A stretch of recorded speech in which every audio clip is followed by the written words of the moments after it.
Assalamu alaikum students. Today we are here with another important topic from first year biology, chapter number 5, life cycle of HIV. तो बच्चों paper में most repeating question है, ये long question आता है paper में, ठीक है, कि HIV का लाइफ साइकिल बयान करें या draw the life cycle of HIV।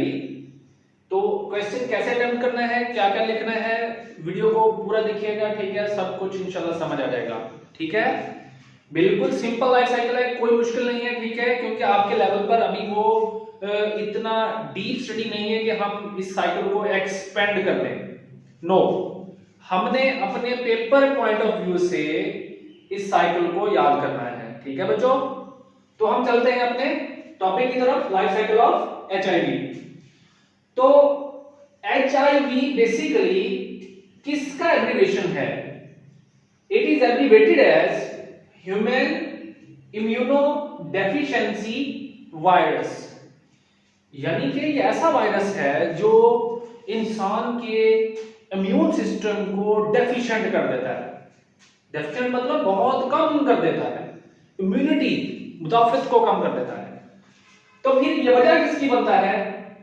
वो बीमारी कौन सी है जिसकी ये वजह बनेगा? वो बीमारी एड्स है। एड्स खुद एक एब्रिवेटेड फॉर्म है किसकी? Acquired immunodeficiency syndrome. Acquired immunodeficiency syndrome.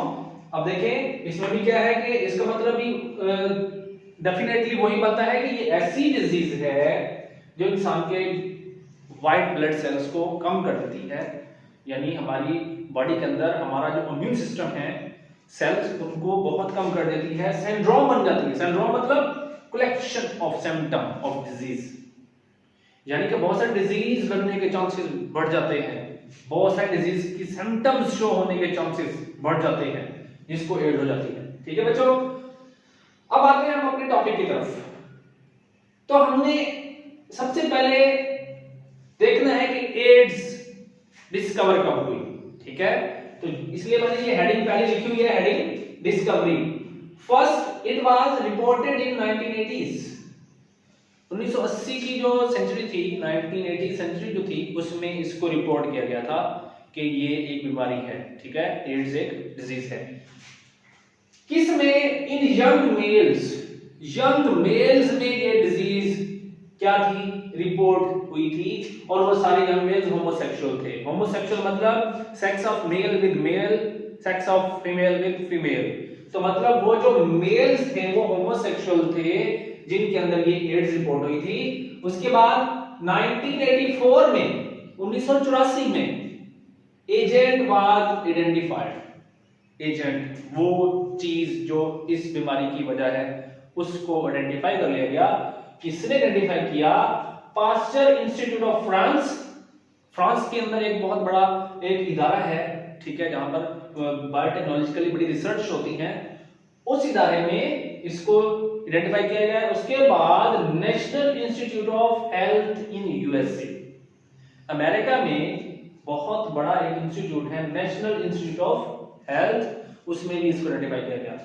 उसके बाद 1986 में जो एजेंट था ये, उसको वायरस का नाम दिया गया, और वो वायरस कौन सा था? HIV, वही HIV, ठीक है बच्चों। आगे चलते हैं। तो इस डिजीज की सिम्टम्स क्या है, अलामत क्या है? पेशेंट हैज कॉम्प्लेक्स सिम्टम्स, मरीज के अंदर बहुत पेचीदा अलामत जाहिर होती है। कौन सी? Severe pneumonia.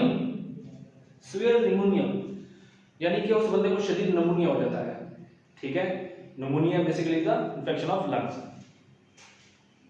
Rare vascular cancer, blood cancer, mean that हमारी बॉडी का जो वास्कुलर सिस्टम है, वेन्स, ब्लड वेसल, जिनके अंदर हमारा ब्लड बहकर जा रहा है पूरी बॉडी में, ठीक है ना, वो ब्लड का कैंसर। आगे सडन वेट लॉस, अचानक वजन कम हो जाता है उस बंदे का जिसको एड्स होती है। लॉस ऑफ इम्यूनिटी, सबसे बड़ी सिम्टम, लॉस ऑफ इम्यूनिटी, मुदाफियत कम हो जाती है, किसी भी बीमारी के खिलाफ लड़ने की कुव्वत कम हो जाती है, ठीक है बच्चों। आगे पैथोजेनेसिस। पैथोजेनेसिस मतलब ये वायरस किस चीज को इन्फेक्ट करेगा बॉडी में जाकर। सबसे पहले it infect helper T lymphocytes. Infect helper T lymphocytes. अब ये टी लिम्फोसाइट्स क्या है? ये हमारे व्हाइट ब्लड सेल्स की एक इंपॉर्टेंट टाइप है जो एंटीबॉडीज प्रोड्यूस करती है। क्या करती है बच्चों? एंटीबॉडीज। एंटीबॉडीज क्या है? एंटीबॉडीज हमारा वो इम्यून सिस्टम है जो किसी भी वायरस, किसी भी जर्म्स, किसी भी पैथोजन के खिलाफ लड़ती है, हमें बचाती है डिजीज से। अच्छा जी, फेलियर ऑफ इम्यून सिस्टम। अब जाहिर बात है जब इन्फेक्ट हो जाएंगे टी लिम्फोसाइट तो ये वायरस हमारे इम्यून सिस्टम को फेल करता जाएगा इस तरह से। उसके बाद also infect central nervous system. Blood के जरिए ये वायरस हमारे सेंट्रल नर्वस सिस्टम तक भी पहुंच जाता है, साइकिल लेता है वहां पर, क्योंकि बड़े कॉम्प्लेक्स कनेक्शंस है न्यूरॉन्स के, तो वहां पर जाकर ये डिस्टरबेंस क्रिएट कर सकता है। Host specificity. होस्ट स्पेसिफिसिटी में क्या लिखना है बच्चों ने? हमने ये लिखना है कि ये वायरस जो है ये सिर्फ इंसान को इफेक्ट करता है, कोई जानदार, कोई एनिमल और उसको इफेक्ट नहीं करता ये वायरस, क्योंकि इसका टेस्ट किया गया था मंकीज में। इस वायरस को मंकीज में इंजेक्ट किया गया था, लेकिन मंकी के अंदर ये वायरस मल्टीप्लाई भी हुआ लेकिन डिजीज काज नहीं की थी उसने, ये आपकी बुक के अंदर मेंशन है। तो फिर वजह क्या होगी कि ये वायरस होस्ट स्पेसिफिक है, ये एक खास होस्ट को ही इन्फेक्ट करता है। उसके बाद ट्रांसमिशन कैसे कैसे होती है इसकी? सबसे मेन इसकी ट्रांसमिशन है सेक्सुअल कांटेक्ट, यानी जिस बंदे को वायरस है, यानी ये वाला HIV यानी एड्स है, उस बंदे से अगर कोई सेक्सुअल कांटेक्ट रखता है तो वो वायरस उस नॉर्मल बंदे में भी ट्रांसफर हो जाएगा। अगर किसी फीमेल को एड्स है, उसके साथ कोई मेल सेक्सुअल कांटेक्ट रखेगा तो फिर उस मेल के अंदर भी यह वायरस ट्रांसमिट हो जाएगा। ठीक है, ये सबसे बड़ी वजह है ये HIV के ट्रांसफर होने की। तो उसके बाद कांटेक्ट विद ब्लड। एक बंदे को एड्स है, उसका ब्लड हम किसी दूसरे नॉर्मल पर्सन को लगा दें, उसको भी एड्स हो जाएगी। और उस अपरेटस का यूज, इन्फेक्टेड अपरेटस, यानी कि वो जो सर्जिकल इंस्ट्रूमेंट्स होते हैं, जैसा कि वो सीजर होती है, सर्जिकल ब्लेड्स होते हैं जिनके साथ ब्लड लग जाता है उस मरीज का, उसी सर्जिकल अपरेटस को यूज करते हुए हम किसी और का ऑपरेशन करना शुरू कर दें तो उस बंदे को भी एड्स हो जाएगी, क्योंकि वायरस ट्रांसमिट हो जाएगा। Breast feeding. ब्रेस्ट फीडिंग यानी बच्चे दूध पीते हैं मां का, ठीक है। उसके बाद during sexual contact breast feeding होती है, जिससे क्या होता है वायरस फीमेल से मेल में ट्रांसफर हो जाता है। Next, health care workers. Hospital में जाए तो हमें नर्सें, ठीक है, बहुत से वो जो वर्कर्स होते हैं वो नजर आते हैं। अगर उस हॉस्पिटल में कोई एड्स का मरीज हो और वर्कर्स का उस मरीज से राबता हो तो वो वर्कर्स भी इस वायरस को ट्रांसमिट करने की वजह बन सकते हैं। तो प्रिवेंशन है। प्रिवेंशन, हमने कैसे बचना है इस वायरस से? बचना कैसे है? बचना ये है कि avoiding direct contact with virus. ऐसे हर सोर्स से, ऐसे हर चीज से, ऐसी हर जगह से बचना है जहां पर वायरस मौजूद हो, यानी वायरस से डायरेक्ट कांटेक्ट होने का जहां पर हमें खतरा है उस जगह से हमने बचना है। तो use of syringe, sterile syringe या स्टेराइल सर्जिकल अपरेटस। हर सर्जिकल अपरेटस जो सर्जरी में इस्तेमाल होता है उसको इस्तेमाल करने से पहले पाक करना है, स्टेराइल करना है, फिर यूज करना है, ताकि उसके ऊपर जितने जर्म्स हैं वो खत्म हो जाए, रिमूव हो जाए। आगे चलते हैं।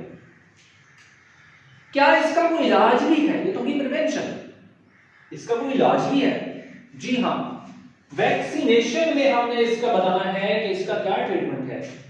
एक्सपेरिमेंटली जो वैक्सीन है इस वायरस की वो 2001 से ह्यूमंस के अंदर सप्लाई की जा रही है, ठीक है।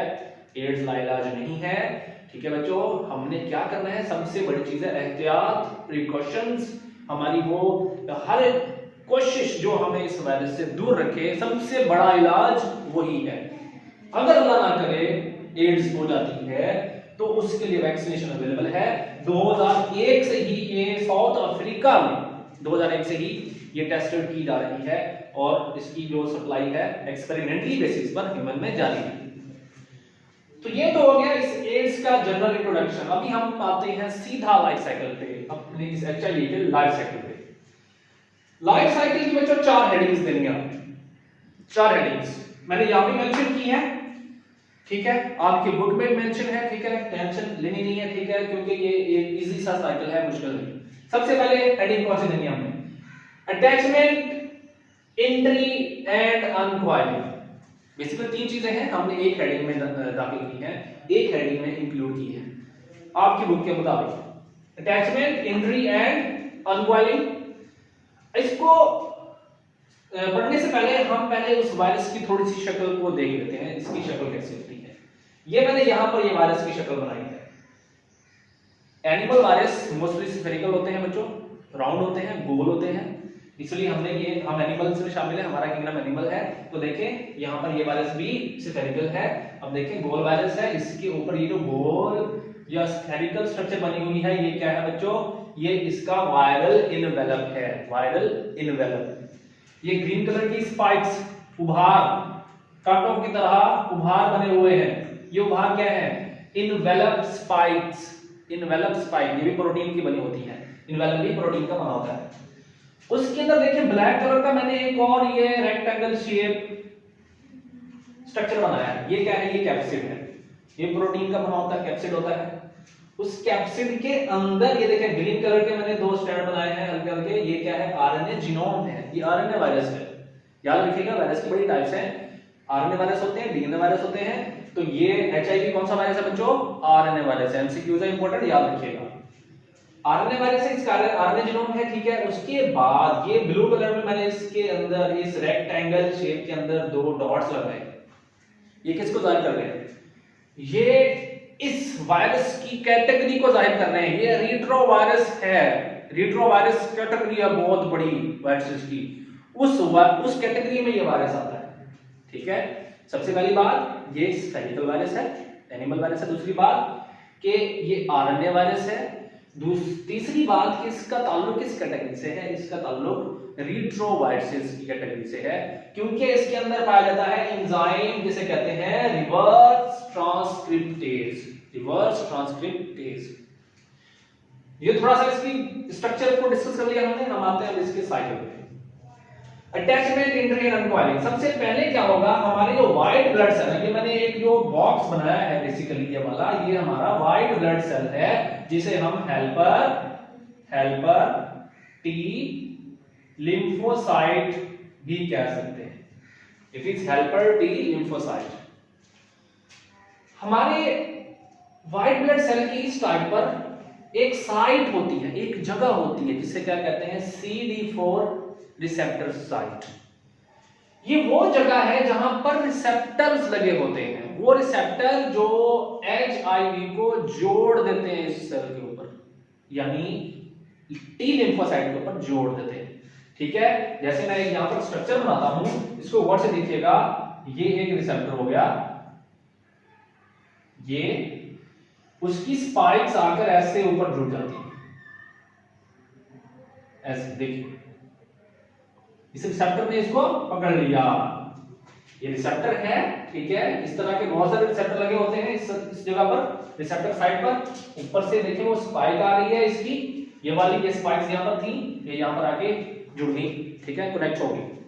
अब क्या होगा जी? देखें जाके अंदर ये सारा अनकॉइल हो गया, अनकोटेड हो गया, साइटोप्लाज्म आ गया, ये सारे का सारा क्या है? ये व्हाइट ब्लड सेल का साइटोप्लाज्म है। उसके अंदर आकर ये सारा वायरस क्या हो गया? अनकोट हो गया, यानी कि अपने इसने कोट्स उतार दिए सारे, जो इसकी प्रोटीन सारी जो थी, जो इसका आरएनए था, वो सारे का सारा साइटोप्लाज्म में आ गया, ठीक है। अब ये इसका आरएनए है, आरएनए के 2 स्ट्रैंड हैं इसके, ठीक है। अब इसी आरएनए को यूज करते हुए इसने डीएनए का स्ट्रैंड बनाना है। दूसरा प्रोसेस, दूसरा स्टेप, दूसरी हेडिंग पे आ रहे हैं। इस पे आने से पहले मैं आपको रिवर्स ट्रांसक्रिप्टेज का फंक्शन बताता चलूं। ट्रांसक्रिप्शन आपने पढ़ी है चैप्टर नंबर 2 में, ठीक है, थोड़ी सी वहां पर ट्रांसक्रिप्शन की डेफिनेशन मौजूद है, जिसमें हम कहते हैं synthesis of RNA from DNA is called transcription. DNA से आरएनए का बनना क्या कहलाता है बच्चों? ट्रांसक्रिप्शन। अगर ये प्रोसेस रिवर्स हो जाए, रिवर्स ट्रांसक्रिप्शन हो जाए, तो मतलब क्या हो जाएगा? आरएनए से डीएनए का बनना, आरएनए से डीएनए का बनना, तो वो आरएनए से डीएनए का बनना कौन करवाएगा? रिवर्स ट्रांसक्रिप्टेज करवाएगा। ठीक है बच्चों, अब आते हैं हम दूसरी हेडिंग पे, reverse transcription and integration. Integration होगी, डिफरेंट चीजें बनेगी, ठीक है, और क्या नाम है वो, रिवर्स ट्रांसक्रिप्शन के जरिए सिंगल आरएनए जो है डबल स्ट्रैंडेड डीएनए में कन्वर्ट होगा। Reverse transcriptase uses, reverse transcriptase use करता है the viral RNA as template.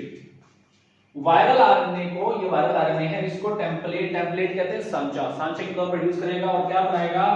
DNA का एक स्ट्रैंड बनाएगा पहले, ठीक है ना, डीएनए का एक स्ट्रैंड, क्योंकि आरएनए और डीएनए में बेसिस का फर्क होता है, इसलिए इस वायरस ने पहले डीएनए का एक स्ट्रैंड बनाना है, फिर क्या करेगा?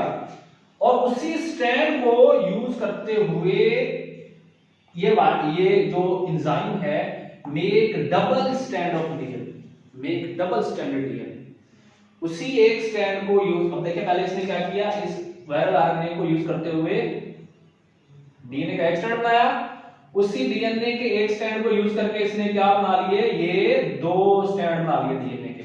ठीक हो गया बच्चों? ये ग्रीन कलर वाला जो है ये वायरल आरएनए है, ब्लैक कलर वाला डीएनए है, वायरल डीएनए, ये समझ लें, ठीक है।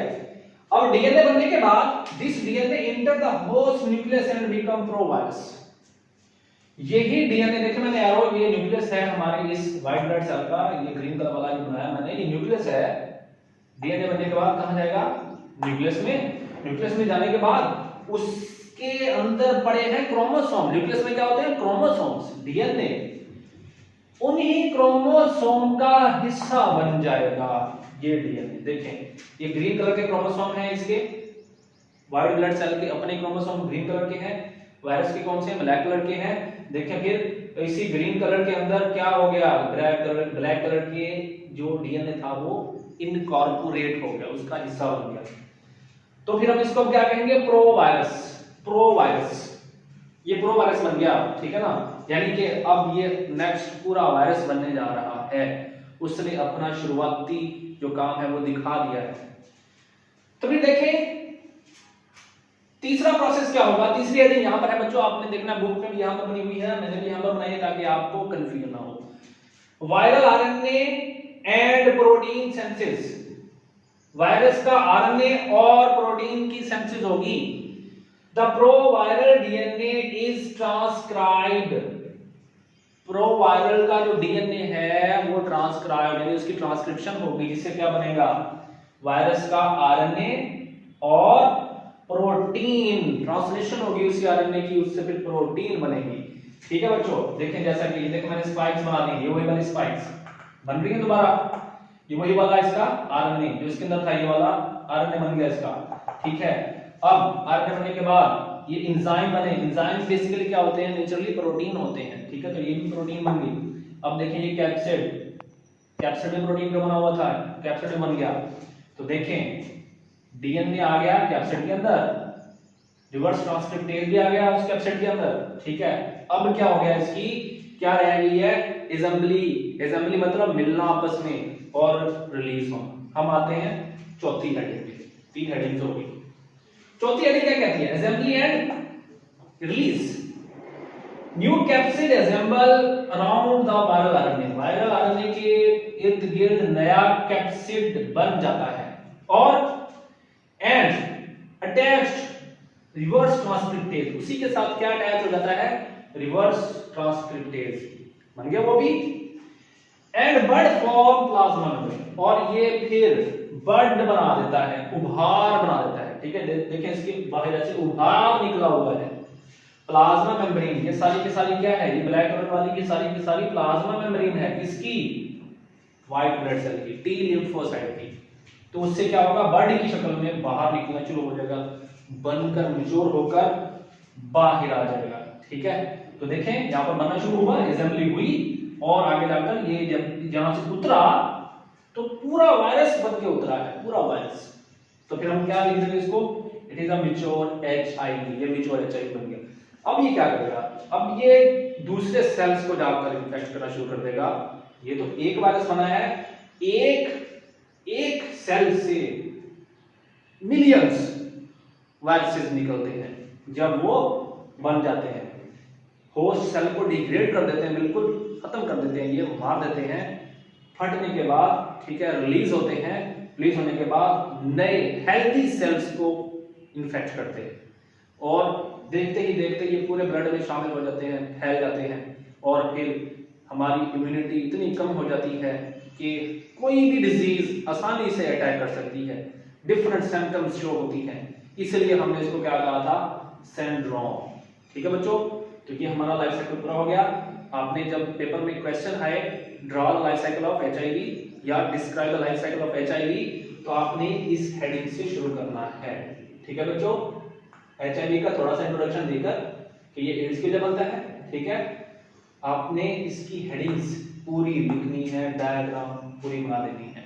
ठीक है बच्चों, आपका 4 नंबर का क्वेश्चन पूरा हो जाएगा, ये सब कुछ लिखने की जरूरत नहीं है। ठीक है बच्चों, तो इंशाल्लाह नेक्स्ट मिलेंगे नए टॉपिक के साथ, तब तक अपनी दुआ में याद रखिएगा। ठीक है, तो अपना बहुत ख्याल रखिएगा, तब तक के लिए अल्लाह हाफिज।